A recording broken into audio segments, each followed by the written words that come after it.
രാത്രികാലങ്ങളിൽ സ്ത്രീകൾക്ക് സുരക്ഷിതമായി സഞ്ചരിക്കാൻ കേരള പോലീസ് ആരംഭിച്ച നിർഭയ നിശ പദ്ധതിക്ക് മലപ്പുറം ജില്ലയിൽ തുടക്കമായി. മലപ്പുറം നഗരസഭാ ചെയർപേഴ്സൺ അഡ്വക്കേറ്റ് വി റിനിഷ ഉദ്ഘാടനം നിർവഹിച്ചു.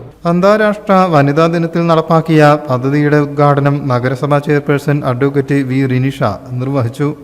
സ്വതന്ത്രമായി സമാധാനത്തോടെ സന്തോഷത്തോടെ നടക്കാൻ നമ്മൾക്കും ഒരു രാത്രിയോ പകലോ വ്യത്യാസമില്ലാതെ നടക്കാൻ നമ്മൾക്ക് സാധിക്കട്ടെ. SP മാഡത്തിന് പേഴ്സണലി ഞാൻ ഭയങ്കര പ്രൗഡാണ്. ഇപ്പോൾ ഞാൻ ചെയർപേഴ്സണായി വന്നിട്ട് 3 മാസമായുള്ളൂ. ഇദ്ദേഹം SP ആയിട്ട് ഇവിടെ ഇരിക്കുമ്പോൾ ബീങ് എ പ്രൗഡ് ലേഡി ഞാൻ ഇതിൻ്റെ ഒരു ഭാഗമാവാൻ എനിക്കും നമ്മളൊക്കെ എന്തെങ്കിലും കാര്യത്തിൽ പറയാൻ സാധിക്കുമെന്ന് എനിക്ക് മനസ്സിലായി. അദ്ദേഹത്തിൻ്റെ സംസാരത്തിൽ അത് വളരെ വ്യക്തമാണ്. ജില്ലാ പോലീസ് മേധാവി ചൈത്ര തെരേസ ജോൺ അധ്യക്ഷയായി. രാത്രി 9 മുതൽ പുലർച്ചെ 5 വരെ യാത്ര ചെയ്യുന്ന സ്ത്രീകൾക്ക് പ്രത്യേക സുരക്ഷ ഒരുക്കുന്നതാണ് പദ്ധതി. ഇതിനായി പ്രത്യേകം പരിശീലനം നേടിയ വനിതാ പോലീസ് ഉദ്യോഗസ്ഥരെ നിയോഗിച്ചിട്ടുണ്ട്. രാത്രികാലങ്ങളിലെ പോലീസ് പട്രോളിംഗിൽ ഇവർ പങ്കാളികളാകും. കൺട്രോൾ റൂമിൽ ലഭിക്കുന്ന സ്ത്രീകളുടെ പരാതികളും ഇവർ കൈകാര്യം ചെയ്യും.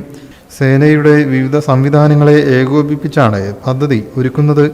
ഇതിന്റെ ഭാഗമായി സ്ത്രീകൾ കൂടുതൽ യാത്ര ചെയ്യുന്ന തിരക്കുള്ള സ്ഥലങ്ങളിൽ AI ക്യാമറകൾ സ്ഥാപിക്കും. അപകട വിവരം അറിയിക്കാനുള്ള അലാറം, കുറ്റവാളികളെ തിരിച്ചറിയാനുള്ള സംവിധാനം എന്നീ സൗകര്യമുള്ള നിർഭയ നിശ സേഫ്റ്റി പോളുകൾ സ്ഥാപിക്കാനും ലക്ഷ്യമിടുന്നുണ്ട്.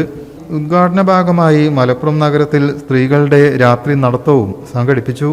മഞ്ചേരി നഗരസഭ deputy chairperson advocate Beena Joseph, DYSPമാരായ NO Subi, Abdul Basheer, ward councillor Najma Sabeer, ശിശു സംരക്ഷണ ഓഫീസർ ഷാജിദ ആറ്റശ്ശേരി, വനിതാ cell inspector Subaka, police association secretary Rubeena, social media influencer Shabana Haskar എന്നിവർ സംസാരിച്ചു. News bureau, Malappuram.